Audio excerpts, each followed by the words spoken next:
waasi gaafachuu feene si sodaannaa naan jedhan.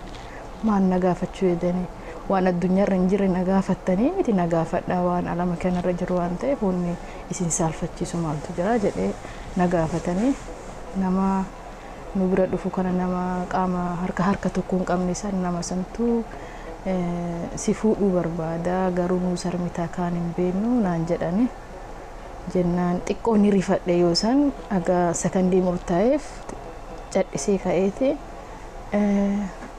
dura gaafii isinii qaba na gaafachuu keessanii fi galatooma cinqamuun maltanii duraayyuu agana turuun qabdanii baga na gaafattanii duraan dursa namni kuni maalirraa qaamni isaa miidhame hannaan immoo maal waa'ee isaa naa ibsuu dandeettanii dura jedhee gaafadhe naa ibsanii namni kuni nama Oromoof qabsaa ture waraana keessa ture ijoollummaa isaa waraana keessatti haala hamaa achi keessatti dabarsee haaluma jireenya hawaasaatu nama beekuu miti achi keessatti akkana ta'ee naan jedhan.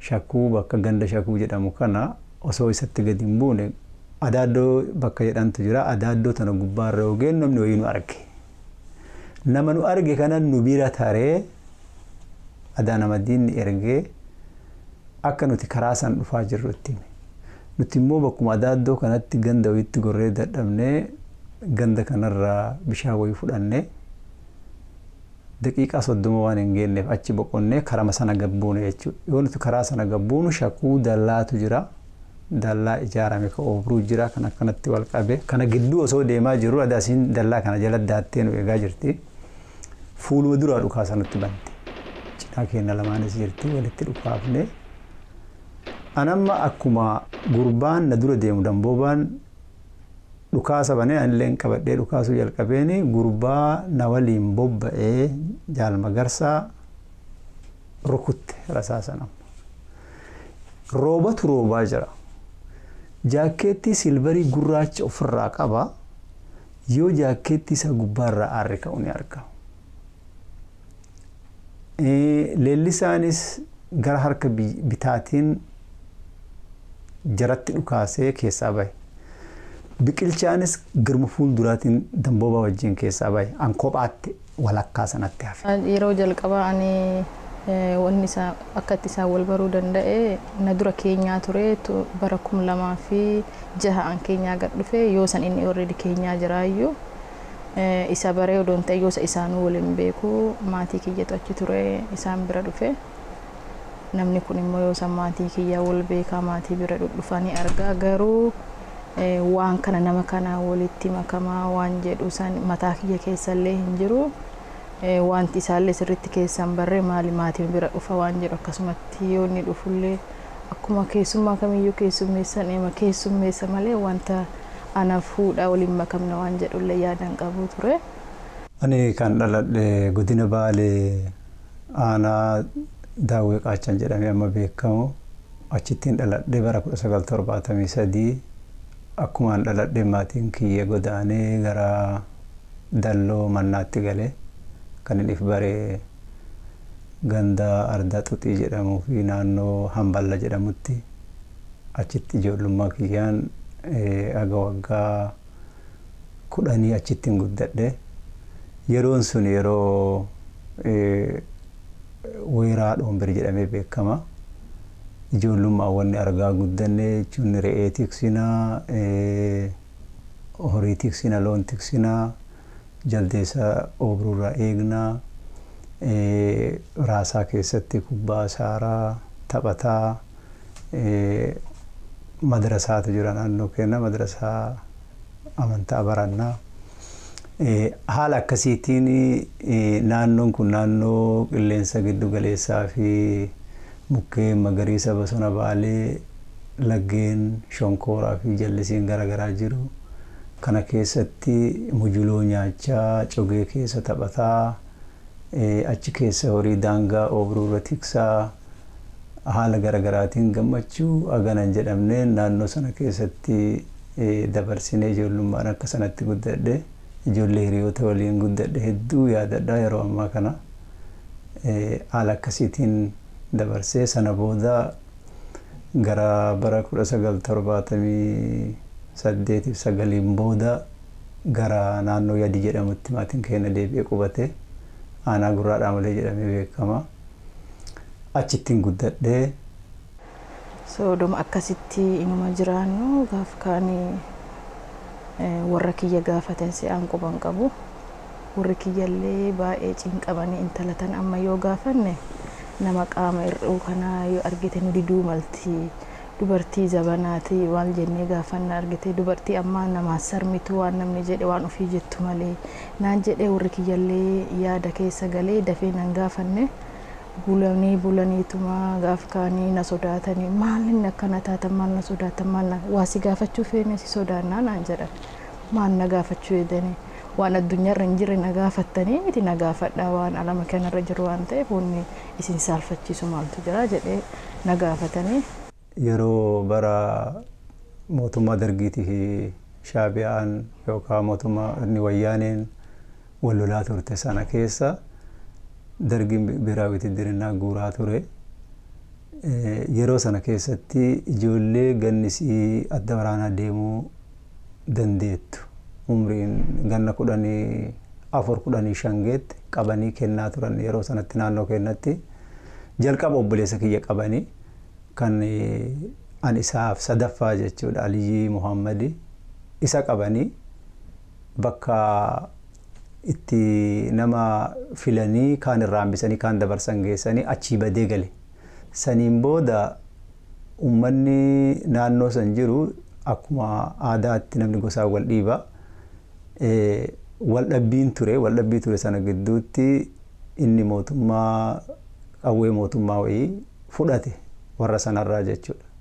Achiin booda milishaan hidhataan mootummaa magaalaa naannoo jirtu haroo dibbeerraa nutti bobbaasanii anaaf haadha tiyyaa obboleessa kiyya Umar kan narra guddaa kan isaaf naaf isa gidduu namni biraa jiru Jibriil Muhammad jiru nu qabanii mana hidhaa nu geessanii eega mana hidhaa nu geessaniin booda wanni isaan nutti haasaan naannoo sanatti adda bilisummaa Oromoo sochii naannoo sanatti akka jalqabee karaa gadii sanaan loote galtuu jedhanii Oromoo harree jedhanii waan gara garaatti haasawamaa sochii sana ummata keenya yookaan maatii keenya ittiin himataa turanii akka carraa ta'e abbaan keenya immoo qe'een turre. Saniin booda namni Adam Jaarraa jedhamu dhufee wabii ta'e achiin nu baase. Horiin keenyas achumatti mana hidhaa sana keessatti magaalaa sana keessatti qorqoorroo fi kaartoonii summii nyaatee dhume. Anaaf immoo haadha tiyyaa fi obboleessa keenya achi mana hidhaarraa eega nu baasan booda gara gandaatti eega gale hedduu natti dhagahame gochi isaan yeroo fuudhanii gara hidhaatti nu deeman har'allee hin yaadadha. Namni tokko qawwee haadha tiyyatti gara galfate yeroo achitti nu deemu. Yeroo inni qawwee haadha tiyyatti gara galfatu baangaa harkaa qaba ture. Baangaa sanaan isa rukutuuf yoo itti deemu na qaban harkaa micciiradhee bahee bosona seenee fiigee harkaa baafadhe. Obboleessi kiyya kun fiigee gara biraa tareedhee qabee sobee na deebisee jechuudha. Achiin booda ani gochi kun natti dhagahamee obboleessi kiyyas qawwee sana akka fudhateen if duuban deebinee bosonatti waan lixeef anilleen yeroo waggaa tokko hin caalleen booda naannoo san gadi dhiisee gara waraana bilisummaa Oromootitti makamuuf naannoo sanarraa deebi'e. Nama nu bira dhufu kana nama qaama harka tokko hin qabne san nama santu si fuudhuu barbaada garuu nu sarmitaa kaan hin beeknu naan jedhani jennaan xiqqoo ni rifadhe yoo san aga sakandii murtaa'eef cadhisee ka'eeti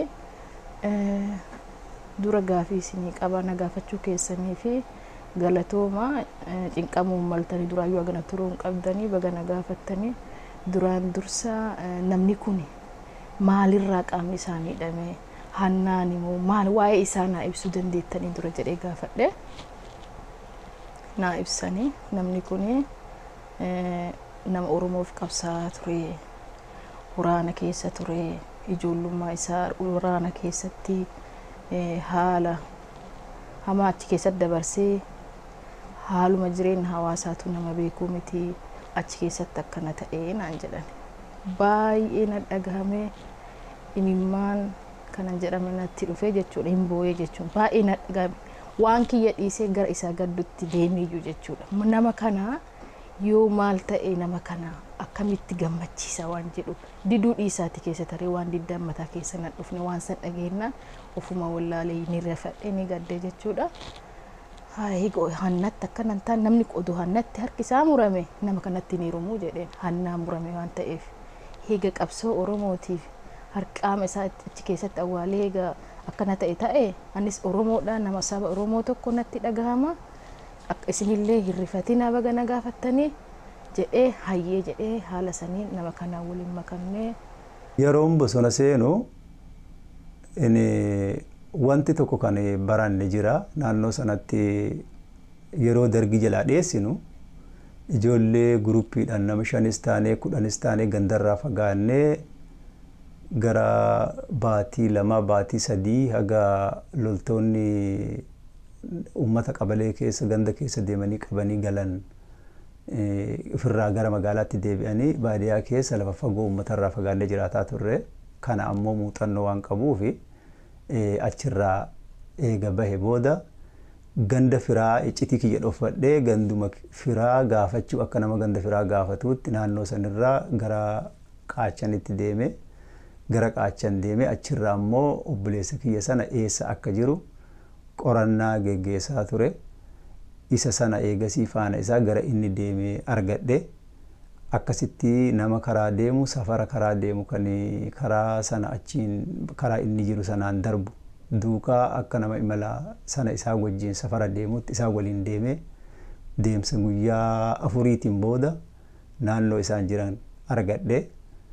Akkasittiin achis bosona seenuu danda'e jechuudha.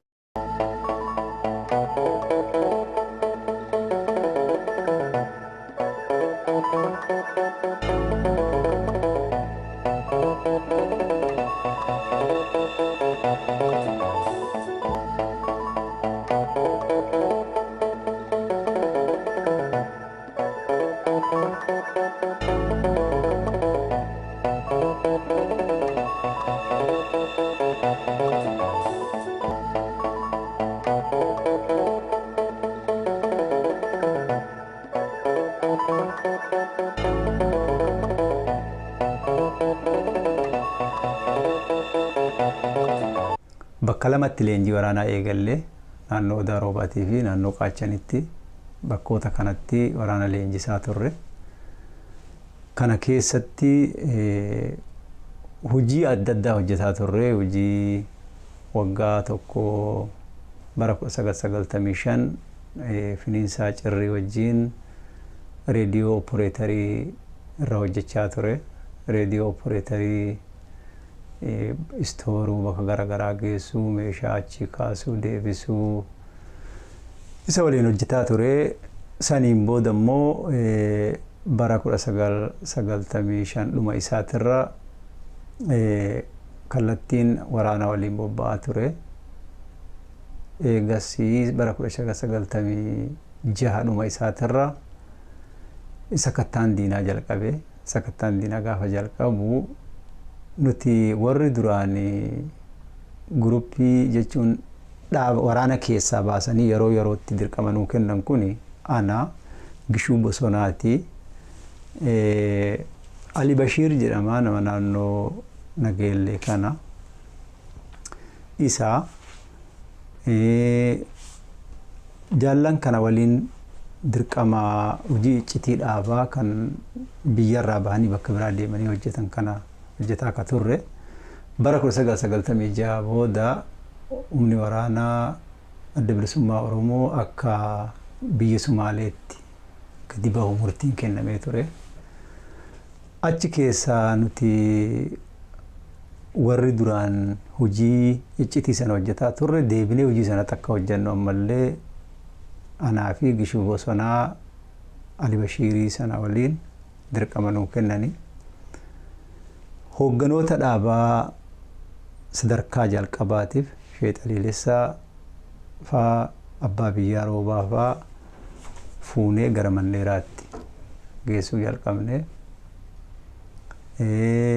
Marsaa lamaffaa deebinee ammallee jaallammadoo biyya keessa turan gara biyya Somaaleetti akka deeman bara 1996 gara dhuma isaatitti isaanis akka achi deeman haala mijeessaa fi turre. Anama kana keessatti anaaf gishuu dhaabbataa guyyaa 15 keessatti dhaynee meeshaa adda addaa faa fiduu turre. Gaafa tokko waan yaadadhu keessaa jaalgishuu narraa hafee nama hawaasaa biraatiin wajjin deemee ture. Yeroo achi deebinu yeroo Mandheerarraa meeshaa fe'annee deebinu alkoolii madaan fe'anii fi madaan dhiqanii fi meeshaa adda addaa meeshaa waraanaa gaalatti feenee deemaa jirra. Keellaa guddaa Bundad jedhamutu jira daldala gannaaleeti. Duraan waraanni hin taa'u ture. Yoo nu dhufnu keellaa waraanatu jira. Aadaa keellaarra waraana jiru kana keessa irra baay'een isaanii Oromoodha. Naannoon kun naannoo Somaaleeti. Nama afaan Oromoo dubbatu iyyuu arganii hin beekan. Itti bahee nagaa gaafadhe. An nagaa gaafadhe afaan Oromootti dubbannaan amma wanni qadaan irraa buqqa'ee jira alkoolii.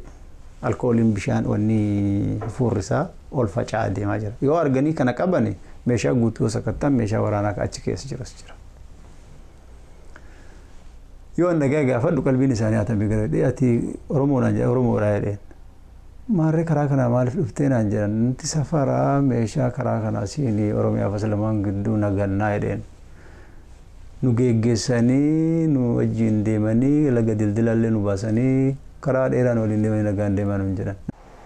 2007 keessa baatii yaadadhu yoon yaadateen beeku 2006 sana fuune ayyee baruma san keessa ol fuune jechuun warra kiyya bara baatii sadii mul'ama akkas ture nama kanaan waliin makamne haga tokko natti ulfaate haa gammadu malee jaalalaan argitee jaalala walii yookaan isaan dura wal beennee wal jaalannee jaalalaan onnee wal fudhannee waan san hin qabu jechuudha. Waan saniif keessa waliin beennu waan ta'eef sunnatti ulfaatee jira. Baay'ee na ulfaate haga yeroo murtaa'ee fi maal jennaan nama kan amalan beeku amala kiyya jaalalli waan jaalalaa sanii nan qabne jechuudha.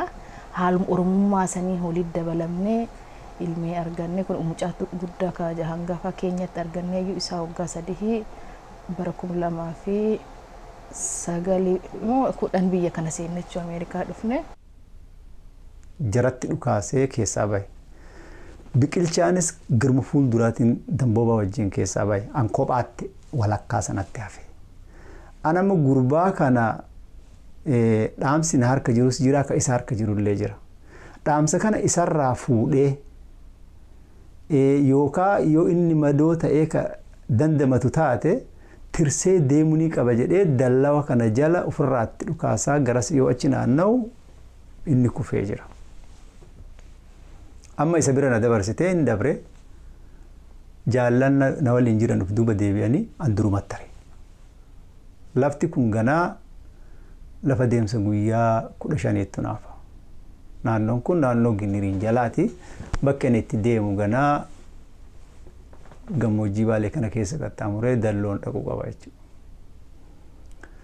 Hin ka'ee kophaa kiyyaa sa'a sanarraa kaasee kophaa kiyya osoo deemuu ganda namaatti goree bishaan irraa fudhadhee juusii wanni wayikaa safaraa keessaa bitannee wanni xixiqqoo qarxaasii xixiqqoo takkatu jira.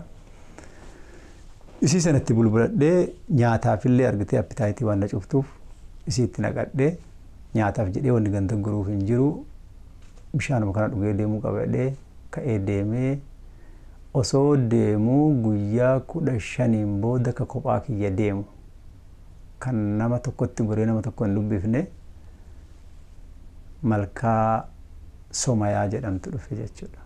Yoo achi dhufuu soddon buulessi jechuun galaanni guutee karaa hidhee jira ce'uu hin danda'u. Of duuba deebi'uun dirqama natti ta'e. jaallan uf duuba deebi'an dambooba fi lalisaani fi biqilchaan jarri lachinuu wareegamteerti jedhanii gabaasan. Nama 15 jaal Magarsaa Waaqoo, jaal Falmataa Magarsaa, jaal Ibsaa, jaallan nama 15 jaal Mi'eessoo gara nama jechuun nama 15 isaa walumaa galatti faana kiyya yoo ka argite jechuun wareegamu taate isallee odeeffadhaa jechaa achirraa bultii 15 booda na duukaa dhufan. Lagni immoo akka gaafa an achi dhaqee guyyaarraa dhaqee ilaalaa guutuudha. Ce'uu hin danda'u. Guyyaa galaanni gad deebi'ee ani kallattii biraatiin ce'u isaanis dhufanii na duubaan akka an naannoo san jiru dhagaan jechuudha. Dhagaanii na barbaadanii na argatuu hin dandeenye laga ce'anii anillee bishaan gad deebi'ee jira ce'ee yoo isaan mooraa dhufan anillee mooraa jaal guutamaa bira waliin dhufne jechuudha.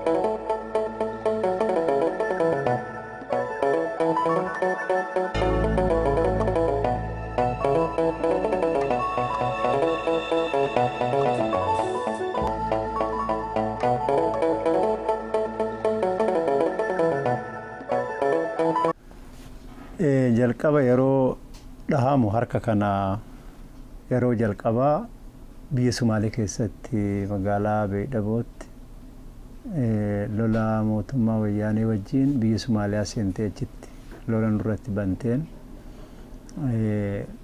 lola ganamarraa haga sa'aa 12 guyyaa yookaan sa'aa 6 akka biyya Afrikaatti beekamutti deemirratti dhahame. Manceerra bakka kana jechuudha fakkeenyaaf harka kana asumarra bakka sa'aatiitti hidhatan sana irra rukutamee rasaafni bakka lamatti baqaqee cinaanna keessaa bahee cinaanna keessatti hafee achi booda biyya Somaaliyaa keessa gara magaalaa Muqdishoo hospitaala ji'a tokkoof ciise booda humni waraanaa biraa kan Eertiraatti leenjifamee asabirraa gara biyya Somaaliyaa dhufe.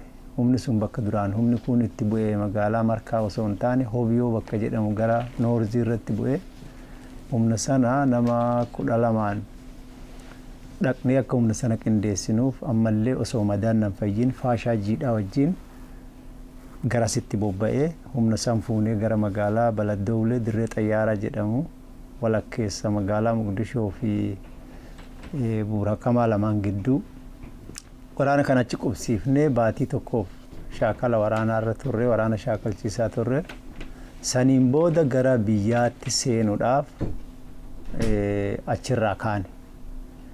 Madaan sun aga yeroo sanaatti nan fayyine lafti oo'aa dabree madaan sun dhaquncaa ture. Anaa madaa san qabu lola lammaffaa biyya seenne karaa feerfeer jedhamuun biyya Somaaliyaa keessaa gara biyya keenyaa ol seenne. Yeroo ol seennu irratti daangaa irratti humni mootummaa yeroodhaaf lolli gara baadimmeetiin ture addaan citee ture. Humni suniin kan baadimmee ture as deebi'ee odeeffannoo kenna waan dhaga'ee jiruuf karaa hidhee nu eegee humni waraanaa kutaa waraanaa lamatu naannaa san ture jechuudha. Iizii kanarra ture. Humni sun lachuu 24ffaa fi 33ffaan karaa hidhee nu eegee. Tiraaka guddaa biyya Sumaalee keessaa gara tiraaka 5 qabannee dhufnee daangaa irratti buune achi booda guyyaa 2 miilan deemne daangaa keessa eega seenne lafa isiin qabattee jirtutti seenne kaampiisitti lola banne. Wabaa jirtu! Wabaa jirtu! Harka ol! Oromiyaa! Gad! Ol! Oromiyaa! Tokko, lama, sadi! Kabiraadannoo!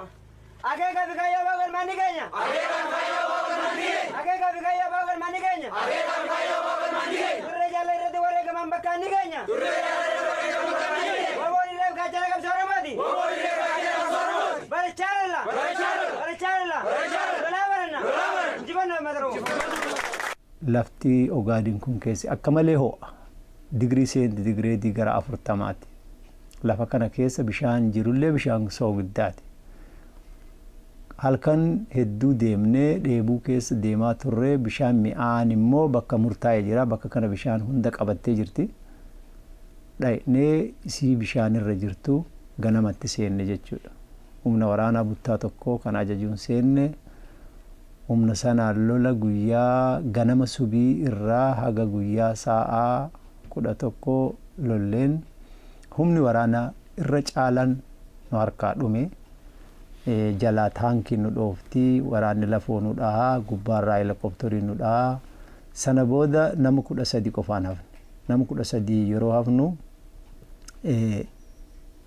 anillee rukutame jechuudha. Yeroo rukutame sana waan rukutame seene harki kiyya asirraa ka'e kan rukutame asirra.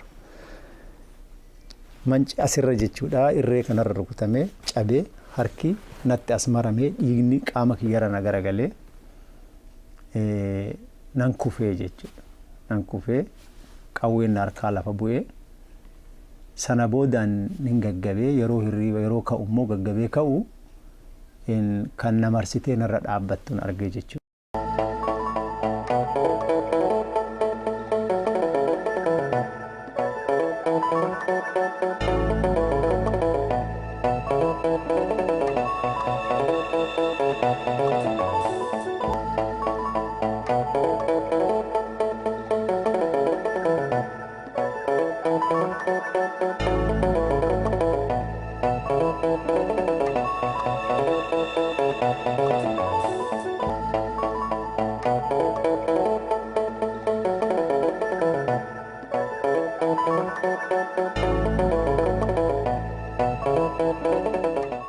Saniin booda achirraa fuutee helikopteriin bakka ajajaa waraanaa iizii sanaa jiru na geessite.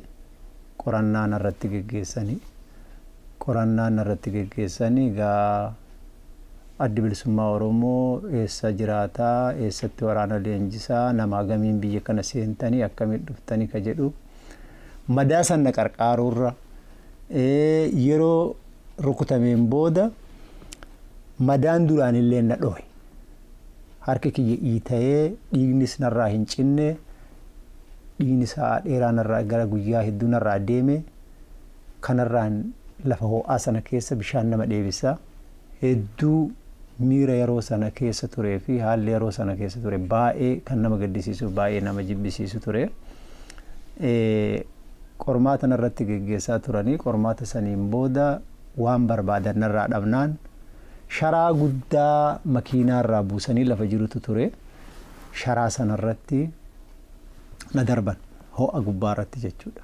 Qaamni kiyya ho'a sanaan sharaan akka malee waan ho'uuf qaamni kiyya guutuun gubatee na gurraata'ee miidhaan hedduun narra ga'ee achiin booda fuudhanii achirraa na buusanii harki kiyya iitaa dhufee guyyaa xaanurrallee guyyaa xaanu iitaa dhufee akkuma jiruun du'e kanaa gadi narratti du'e yaala tokko naan goone godee bakka godee birgeed jedhamutu jira magaalaa godee keessa achi na fidanii achitti yeroo murtaa'eef addatti na tursiisanii jaal 50 illee jaala kiyya yeroo sana abbaa duulaa waraana yeroo san turetu jira.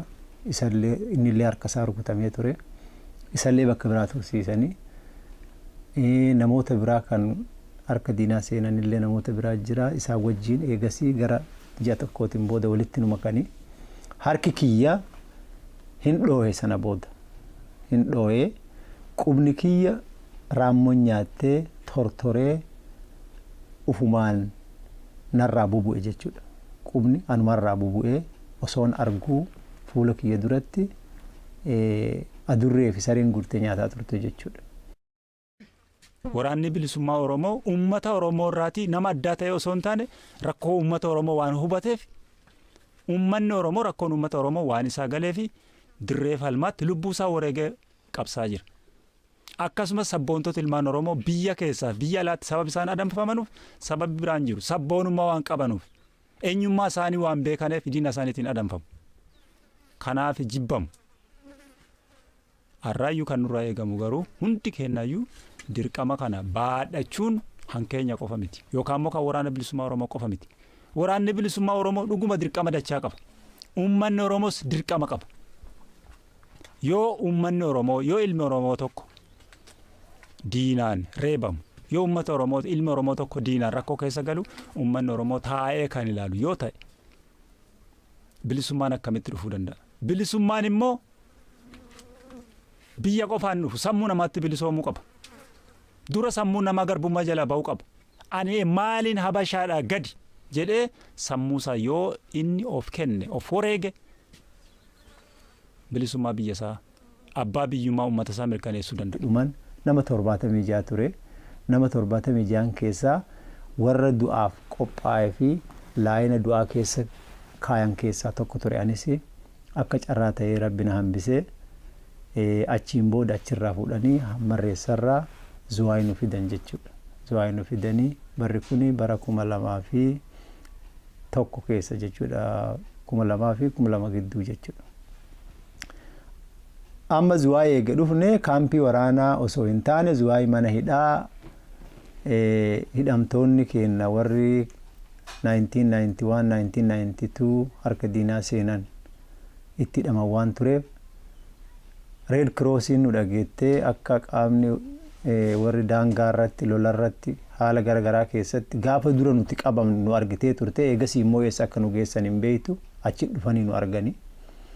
Ani yeroo sanatti harki kiyya qubbeen narraa dhumatee foon lafee dheeraa kanarra jiru kun narraa dhumee haga asii kana gadaannessi amma mul'atu kuni kan raammoon na nyaatte ture jechuudha. Lafeen kanaa gadi jiru lafeen lamaa dheeraan alatti bahee foon guyyaa guyyaan du'aa gurraachaa ol deemaa ture jechuudha. Achi booda akka warri miidhama qabnu namoota TV'n akka malee effekti godhetu jira.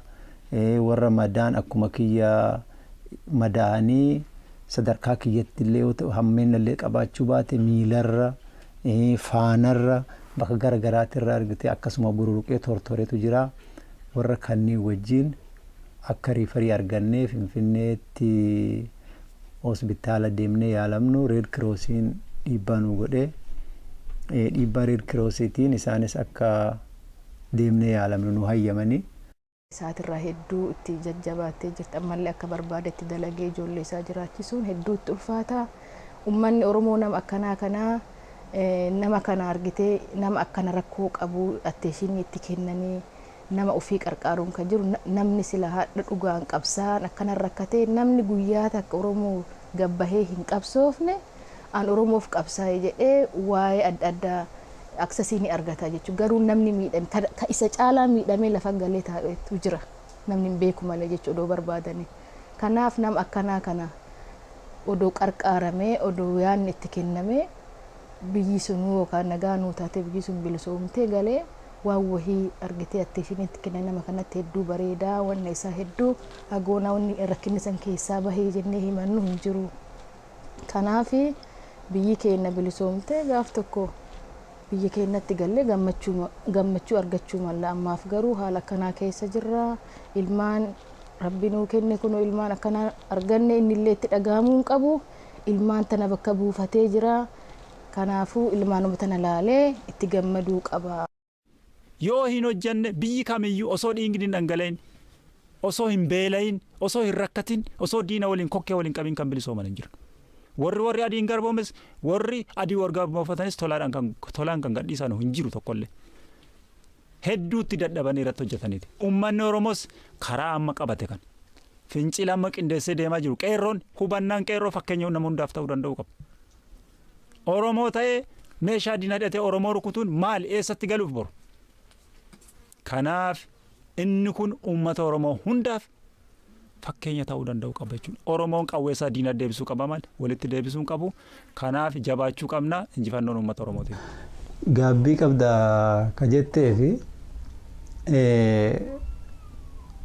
umrii ijoollummaa kiyyaan dirree qabsootti seenee osoo taphadheen quufin osoo haadha tiyyaaf abbaa kiyya wajjin yeroo dheeraa turuudhaan gammachuu silaa haadhaa fi abbaa irraa argatan osoo hin quufini dirree qabsootti bahee waggaa ganaaf tajaajila uummata Oromootiif qabsoo Oromoo tana kuftee akka bakka hin taanetti hin hafne jaallan qabsoo rakkoo dirreen qabsoo qabdu kan hin furuu danda'u furuudhaan bakkeen an cufuu danda'u cufuudhaan dirree qabsoo tana timpisee daangaa bakka isiin jirturra bakka isiin kufuu geettirra gara fuulduraatti jaallanii wajjin tarkaanfachiisee aarsaa haganan jedhamne kafaluu kiyyaaf wanti na gaabbisiisu hin jiru. Qooda lammummaa dhaloonni Oromummaa umrii dhaloota kiyyaa keessatti na dhaqqabe. Jenereeshiniin duraa yeroo dukkanaa keessatti qabsoo jalqaban kan finciloota irraa ka'ee dhawaatan jenereeshinii lammaffaa sadaffaa irratti na dhaqqabe fuudhee timpisee osoo qabsoon sun hin dhaamin jaallan hedduu waliin dirree sanatti waliin qooda fudhataa turre nu biraa wareegamanii kanneen hafansa yoo yaadadhu an arda hafee qaamaayis hirdhadhee qabsoon kaleessa itti dadhabnee itti wareegamnee itti jaallan hedduun dhiiga isaaniitiin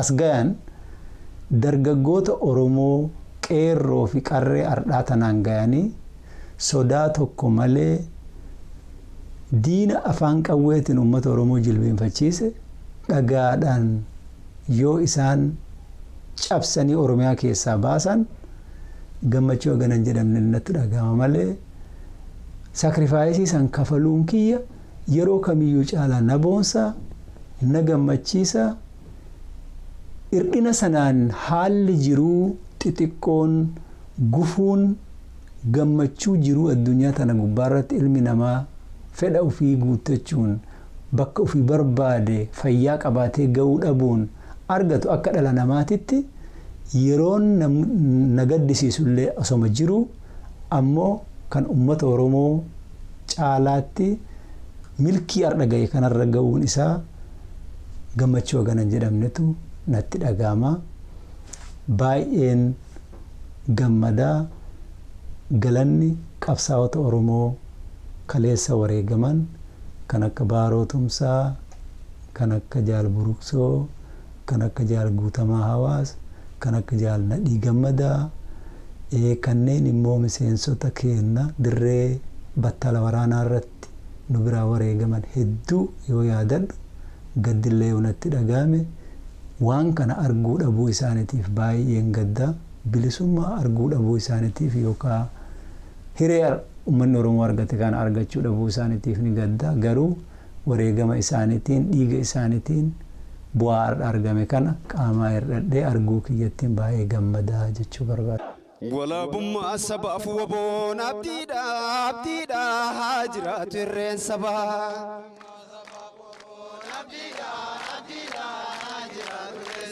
Bilisummaa Oromoof waboon abdiidha haa jiraatu irreen sabaa. Qabsoon hojii keenya rakkoos ni dandeenya. Qabsoon hojii keenya rakkoos ni dandeenya. Tarreessinee keenya seenaa saba keenya abdii saba keenya dhaloota dhufuufis ni taana fakkeenya. Abdii saba keenya dhaloota dhufuufis ni taana fakkeenya. Walabummaa sabaaf waboon abdiidha haa jiraatu irreen sabaa.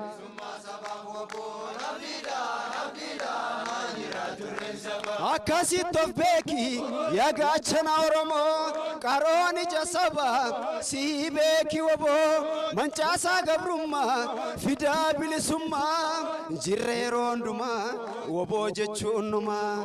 Akkasitti of beeki yaa gaachana Oromoo qaroon ija sabaa si beeki waboo mancaasaa gabrummaa fidaa bilisummaa jirree yeroo hundumaa waboo jechuun numaa.